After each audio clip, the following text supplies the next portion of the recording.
नमस्कार बच्चों, स्वागत है आप सभी का अपने YouTube चैनल एग्जामो साइट पर। जैसा कि आपको पता है, आपकी जो वार्षिक परीक्षाएं अब वो होने ही वाली हैं।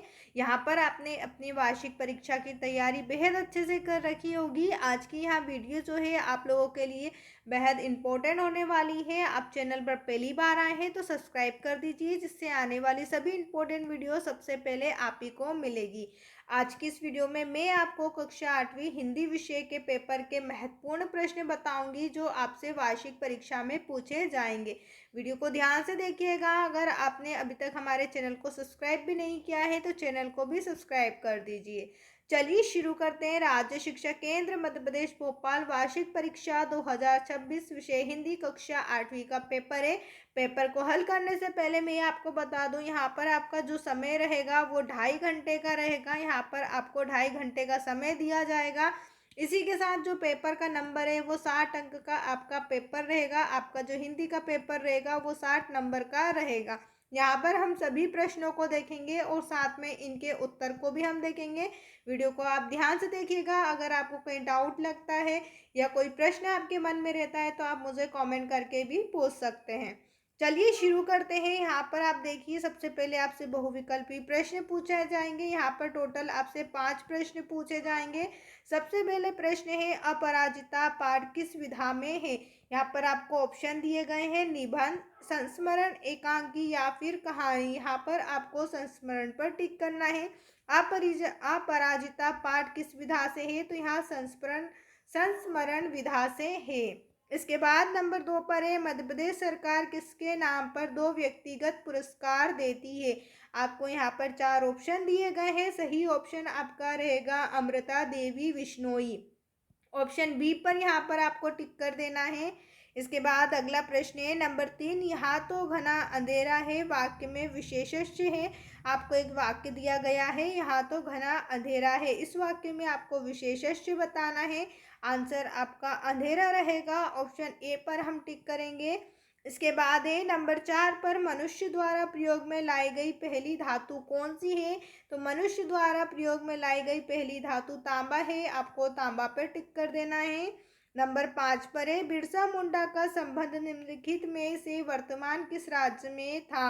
बिरसा मुंडा का संबंध निम्नलिखित में से झारखंड से था। आपको ऑप्शन ए झारखंड पर टिक करना है। यहाँ पर आप देख सकते हैं, आपसे कुल जो है 5 ऑब्जेक्टिव प्रश्न पूछे जाएंगे। यहाँ प्रश्न आपसे एक एक नंबर में पूछे गए हैं। अब इसके बाद रिक्त स्थान की हम बात करें तो यहाँ पर आपसे रिक्त स्थान पूछे गए हैं। 6 से लेकर 10 तक आपसे रिक्त स्थान पूछे जाएंगे। चलिए इन सभी रिक्त स्थानों को हम उनके उत्तर सहित देख लेते हैं। पहला रिक्त स्थान है, भेड़ाघाट पाठ की विधा है। उत्तर में आपको लिखना यात्रा वृत्तांत की है। नंबर 7 पर है, राजनीतिक शब्द में प्रत्यय है। यहाँ पर आपको बता देना है, राजनीतिक शब्द में इक जो है वो एक प्रत्यय है। प्रश्न नंबर 8 है, गांधी जी को चिकित्सा पद्धति पर विश्वास था। उत्तर में आपको यहाँ पर लिख देना है, प्राकृतिक चिकित्सा पद्धति पर विश्वास था गांधी जी को। नंबर 9 पर है, बुक ऑफ इंडियन बर्ड्स पुस्तक के लेखक हैं। यहाँ पर आपसे लेखक का नाम पूछा है, बुक ऑफ इंडियन बर्ड्स। उत्तर में हम लिखेंगे सालिम अली। नंबर 10 पर है, कवि ने भारत में मंत्र भरने की बात कही है। कवि ने भारत में अमृत मंत्र भरने की बात कही है। इस प्रकार यहाँ पर आपके सभी रिक्त स्थान कंप्लीट हुए। अब इसके बाद आपसे यहाँ पर पेपर में जो है अति लघु उत्तरीय प्रश्न पूछे जाएंगे। यहाँ प्रश्न आपसे 11 से लेकर 16 तक पूछे जाएंगे और ये सभी प्रश्न जो है 2 नंबर वाले प्रश्न रहेंगे। यहाँ पर आपको बहुत ही छोटे आंसर बताना है, ज़्यादा बड़े उत्तर नहीं बताना है। तो चलिए इन सभी उत्तर को भी हम देख लेते हैं। प्रश्न नंबर 11 है, मोहन सेठ का पुत्र है, इस बात का कैसे पता चला। उत्तर आपको इस प्रकार बताना है, बालक के जांघ पर लाल रंग के निशान को देखकर पता चला कि मोहन सेठ जी का पुत्र है। इसके बाद आप यहाँ पर देखिए नंबर 12 में है, भार्गव राम परशुराम क्यों कहलाए जाने लगे थे। उत्तर में हम लिखेंगे, भार्गव राम भगवान शिव के परम भक्त थे। किसके थे वो, भगवान शिव के परम भक्त थे। उनकी तपस्या से प्रसन्न होकर शिव जी ने उन्हें अपना दिव्य परशु यानी कि कुल्हाड़ी, अपना दिव्य परशु दिया। उन्हें क्या दे दी, कुल्हाड़ी दी, प्रदान किया, जिसे धारण करने के कारण वे परशुराम कहलाए। भार्गव जी थे वो क्या थे, भगवान शिव के बहुत बड़े भक्त थे और शिव जी की भक्ति से प्रसन्न होकर उन्हें उपहार में क्या दिया, परशु दिया। परशु क्या है, एक कुल्हाड़ी दी। उस कुल्हाड़ी को देने के बाद वो क्या कहलाए है, परशुराम कहलाए।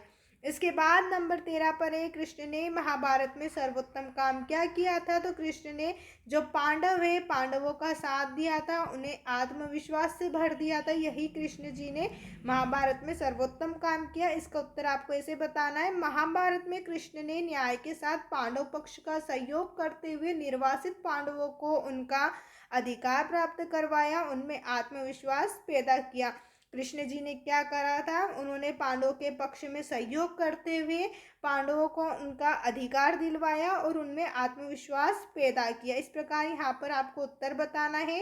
अब इसके बाद है प्रश्न नंबर 14, सूर्य के मन को सुख कहाँ प्राप्त होता है। तो सूर्य के मन को सुख जो है भगवान की चरण भक्ति में प्राप्त होता है। यहाँ पर आप उत्तर लिखेंगे, सूरदास जी के अनुसार उनके मन को सुख केवल भगवान श्री कृष्ण के चरणों की भक्ति में ही प्राप्त होता है। कहाँ प्राप्त होता है, श्री कृष्ण के चरणों में।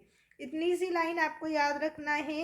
सूरदास को जो सुख है वो भगवान श्री कृष्ण के चरणों में प्राप्त होता है। जैसे जहाज का पक्षी उड़कर वापस जहाज पर ही आता है, वैसे ही उनका मन अन्यत्र कहीं सुख नहीं पाता। अब प्रश्न नंबर 15 है, सचिन क्रिकेट खेलता है, वाक्य में से उद्देश्य और विधेय छाट कर लिखिए। यहाँ पर आपको वाक्य दिया गया है, सचिन क्रिकेट खेलता है। इस वाक्य में आपको उद्देश्य और विधेय बताना है। उत्तर में हम लिखेंगे, सचिन जो दिया गया है वो आपका उद्देश्य रहेगा और यहाँ पर विधेय रहेगा क्रिकेट खेलता है। इसके बाद है प्रश्न नंबर 16, भ्रामरी प्राणायाम के कोई 3 लाभ लिखिए। यहाँ पर आपको भ्रामरी प्राणायाम के 3 लाभ लिखना है। उत्तर में आप लिखेंगे, मानसिक तनाव चिंता दूर होती है, एकाग्रता और स्मरण शक्ति बढ़ती है, इसमें मन शांत होता है और नींद न आने की समस्या में लाभ मिलता है। यहाँ पर आपके जो है 11 से लेकर 16 तक टोटल 6 प्रश्न थे, ये सभी 2 नंबर वाले प्रश्न थे। अब इसके बाद लघुत्तरी प्रश्न जो आपसे यहाँ पर 3 नंबर में पूछे जाएंगे, अब हम इनके उत्तर देखेंगे। यहाँ पर आप देखिए प्रश्न नंबर 17 में आपसे पूछा है, अर्जुन का प्रसंग सुनने के बाद राजा आनंदपाल के विचारों में क्या परिवर्तन हुआ। उत्तर में आपको लिखना है, अर्जुन प्रसंग सुनने के बाद राजा आनंदपाल का अहंकार नष्ट हो गया। क्या हुआ, जब अर्जुन का प्रसंग उन्होंने सुना तो उनका अहंकार नष्ट हुआ। आपको सिंपल से याद रखना है, अर्जुन का प्रसंग सुना, उनका अहंकार नष्ट हुआ, उन्हें समझ में आया कि सच्चा ज्ञान और बड़प्पन विनम्रता में है।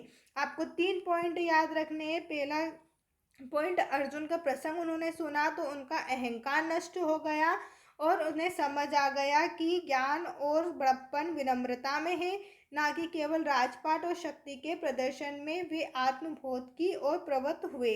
अब प्रश्न नंबर 18 है, उत्तर और दक्षिण भारत में विक्रम संवत किस माह में आरंभ होता है, इन्हें क्या कहते हैं। आपको उत्तर और दक्षिण भारत में विक्रम संवत की शुरुआत बताना है, कब से होती है। उत्तर भारत में विक्रम संवत चैत्र माह में से आरंभ होता है। कब आरंभ होता है, चैत्र माह से। आपको उत्तर से याद रखना है, उत्तर भारत में जो है विक्रम संवत वो चैत्र से शुरू होता है। इसी के साथ कार्तिक माह में आरंभ माना जाता है किसका, दक्षिण भारत में। दक्षिण भारत में कार्तिक माह से माना जाता है। यहाँ पर मैंने लिख दिया है दक्षिण, दक्षिण में कब से माना जाता है, कार्तिक से। 2 चीजें आपको याद रखनी है, उत्तर और दक्षिण में विक्रम संवत उत्तर में कब से शुरू होता है, चैत्र से शुरू होता है और दक्षिण भारत में कार्तिक से शुरू होता है। उत्तर भारत में से चैत्रादि कहते हैं। चैत्रादि क्यों कहते हैं, क्योंकि ये चैत्र में शुरू होता है। और दक्षिण भारत में इसे ककादि कहते हैं, क्योंकि यहाँ कार्तिक में शुरू होता है। उम्मीद है आपको मैं जितने भी प्रश्न बताती जा रही हूँ वो सभी अच्छे से समझ में आ रहे होंगे। अब इसके बाद प्रश्न नंबर 19 हम देखें, उससे पहले अगर अभी तक आपने हमारे इस चैनल को सब्सक्राइब नहीं किया है तो चैनल को सब्सक्राइब कर दीजिए और इस वीडियो को लाइक करके अपने सभी दोस्तों के साथ भी शेयर कर दीजिए। यहाँ पर हम बात कर रहे थे अपने प्रश्न नंबर 19 की, जहाँ आपसे पूछा है दक्षिण अफ्रीका में गोरे व्यापारी को भारतीयों से ईर्ष्या क्यों होने लगी थी। उत्तर हम लिखेंगे, दक्षिण अफ्रीका में भारतीय व्यापारी अपनी मेहनत, ईमानदारी और कम मुनाफे पर व्यापार करने की कुशलता के कारण बहुत सफल हो रहे थे। भारतीयों की इस व्यावसायिक उन्नति को देखकर गोरे व्यापारियों को उनसे ईर्ष्या होने लगी। क्या हुआ? जब दक्षिण अफ्रीका में भारतीय व्यापारी अपनी मेहनत करने लगे, ईमानदारी से अपने मुनाफे पर व्यापार करने लगे, तो इससे भारतीयों की व्यावसायिक उन्नति को देखकर गोरे व्यापारी को उनसे ईर्ष्या होने लगी। ईर्ष्या का मतलब जलन होने लगी। अब प्रश्न नंबर 20 से इन शब्दों की शुद्ध वर्तनी बताना है। तो यहाँ पर हमने शुद्ध वर्तनी लिख रखी है। अब इसके बाद प्रश्न नंबर 21 से शहीद अमृता देवी बिश्नोई पुरस्कार के बारे में बताइए। तो आपको पता होगा शहीद अमृता देवी बिश्नोई कौन थी? जिन्होंने पेड़ के लिए अपनी जान दे दी थी। यहाँ पर कितने लोगों ने जान दी थी? 363 लोगों ने पेड़ बचाने के लिए अपनी जान दे दी थी। तो यहाँ पुरस्कार जो है उनकी याद में दिया जाता है। आपको उत्तर बताना है। यहाँ पुरस्कार पर्यावरण और वन्य जीव संरक्षण में दिया जाता है। किस लिए दिया जाता है? पर्यावरण। भाई पेड़ की बात हुई है, यानी कि पर्यावरण की बात हो रही है। पर्यावरण और वन्य जीव संरक्षण के लिए दिया जाने वाला है एक प्रतिष्ठित पुरस्कार है। यहाँ अमृता बिश्नोई की स्मृति में दिया जाता है। किसकी याद में दिया जाता है? अमृता देवी की याद में यहाँ पुरस्कार दिया जाता है, जिन्होंने राजस्थान के खेजल्डी गांव में पेड़ों को बचाने के लिए 363 अन्य लोगों के साथ अपने प्राणों का बलिदान दे दिया।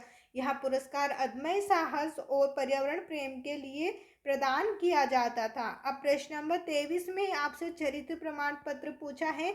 यहाँ प्रार्थना पत्र है। इस प्रार्थना पत्र को आपको इस तरीके से लिखना है। सबसे पहले सेवा में, फिर श्रीमान प्रधानाध्यापक महोदय आपको लिखना है, अपने स्कूल का नाम, यहाँ पर आपको अपनी जगह लिखना है जहाँ भी आप रहते हैं, इंदौर, भोपाल, जहाँ भी आप उज्जैन वगैरह में जहाँ भी रहते हैं आपका शहर हो जाएगा। इसके बाद आपको लिखना है चरित्र प्रमाण पत्र प्रदान करने हेतु प्रार्थना पत्र। यहाँ पर आपको दिया हुआ है चरित्र प्रमाण पत्र प्रदान करने, इसलिए हम चरित्र प्रमाण पत्र प्रदान करने हेतु प्रार्थना पत्र यहाँ लिखेंगे। फिर लिखेंगे महोदय।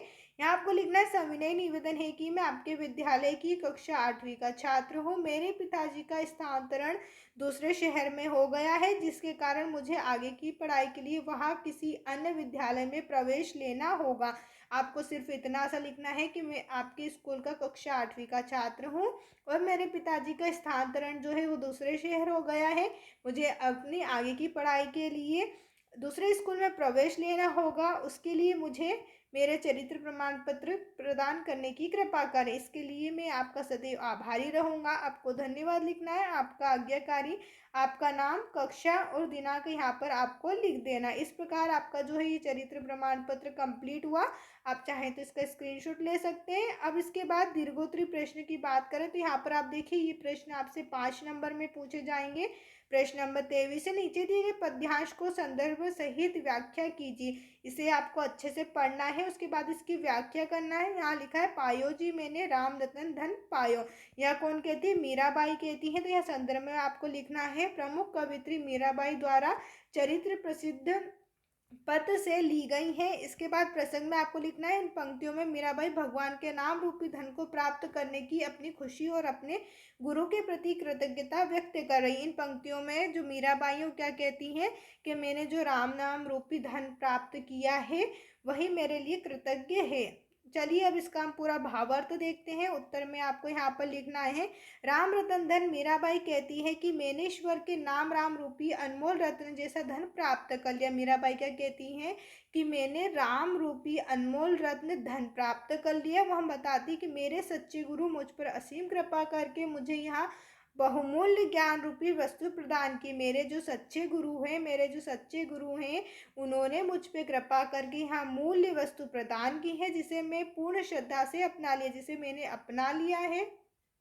इस राम नाम रूपी धन को प्राप्त करके मेरा को ऐसा महसूस हो रहा है जैसे उन्होंने जन्मांतर की स्थायी पूंजी पा ली, जिसके सामने संसार की अन्य सभी सुख सुविधाएं और मोह माया तुच्छ है और उन्हें उसे त्याग दिया। मीराबाई क्या कहती है कि मैंने जो राम नाम रूपी धन प्राप्त कर लिया वो ऐसा धन है जिसे पाकर मैंने संसार के सभी सुखों को पा लिया है। वो यहाँ इस पंक्तियों के माध्यम से ये बात कहना चाहती हैं। अब इसके बाद है प्रश्न नंबर 24। डॉक्टर चंद्रा सामान्य जनों से किस प्रकार भिन्न थी? आपको बताना है सामान्य जनों से अनेक बातों से भिन्न थी। वे असामान्य रूप से शारीरिक अक्षमता रोग से पीड़ित थी। उनका शरीर आपने देखा होगा निचला धड़ बेजान था, उसमें कोई जान नहीं थी। उनके शरीर का निचला धड़ निष्प्राण मांसपिंड मात्र था, फिर भी वे सदा उत्फुल्ल रहती थी। उसके बाद भी वो सदा खुश रहती थी। इसके बाद है प्रश्न नंबर 25, गद्यांश को पढ़कर प्रश्नों के उत्तर दीजिए। यहाँ पर आपको एक गद्यांश दिया हुआ है, इसे बेहद अच्छे तरीके से आप पढ़ लें। उसके बाद जो नीचे प्रश्न दिए हैं उनके उत्तर हमें इस गद्यांश में से ढूंढना है। प्रश्न है, प्रस्तुत गद्यांश किस नदी के विषय में बताया गया है? तो यहाँ पर आप देखिए गंगा नदी की बात की जा रही है, तो यह गद्यांश जो है गंगा नदी के विषय में है। इसके बाद है, गंगा का उद्गम स्थल कहाँ से माना जाता है? तो इसका उत्तर आप दूसरी लाइन में देखें, गंगा का उद्गम स्थल गंगोत्री या गोमुख है। कुल मिलाकर आपको ये जो गद्यांश है अच्छी तरीके से पढ़ लेना है। पेपर में पढ़ने के बाद नीचे जो प्रश्न दिए गए उन सभी प्रश्नों के उत्तर यहाँ पर आपको इस गद्यांश में से ही मिल जाएंगे। यहाँ प्रश्न आपसे 5 नंबर में पूछा जाएगा, तो इसे आप अच्छी तरीके से समझ लें। इसमें आपको कुछ नहीं करना है, याद भी नहीं रखना है, सिर्फ ऊपर गद्यांश को अच्छे से पढ़ना है। उसके बाद नीचे प्रश्न को पढ़ना है, जिसके उत्तर यहाँ पूरे आपको ऊपर से ही मिल जाएंगे। अब इसके बाद अगला प्रश्न यहाँ पर हम देखें, तो आप देखिए अगला प्रश्न आपसे पूछा है नंबर 26 में, किसी एक विषय पर आपको निबंध लिखना है। खेलों का महत्व, प्रिय शिक्षक या फिर विज्ञान के चमत्कार। यहाँ पर हमने विज्ञान के चमत्कार के ऊपर निबंध लिखा हुआ है। आप चाहें तो इसका स्क्रीनशॉट ले सकते हैं या फिर अपनी कॉपी में भी लिख सकते हैं। उम्मीद है आपको हमारी ये वीडियो पसंद आई होगी। अगर अभी भी आपको कहीं डाउट है तो आप मुझे कमेंट करके पूछ सकते हैं। वीडियो पसंद आया हो तो लाइक करें और अपने दोस्तों के साथ भी शेयर करना ना भूलें, ताकि उनको भी उनकी भी मदद हो सके। चैनल को सब्सक्राइब कर लीजिए ताकि आने वाली अगली वीडियो जो है वो सबसे पहले आप ही को मिले। वीडियो देखने के लिए आप सभी का धन्यवाद।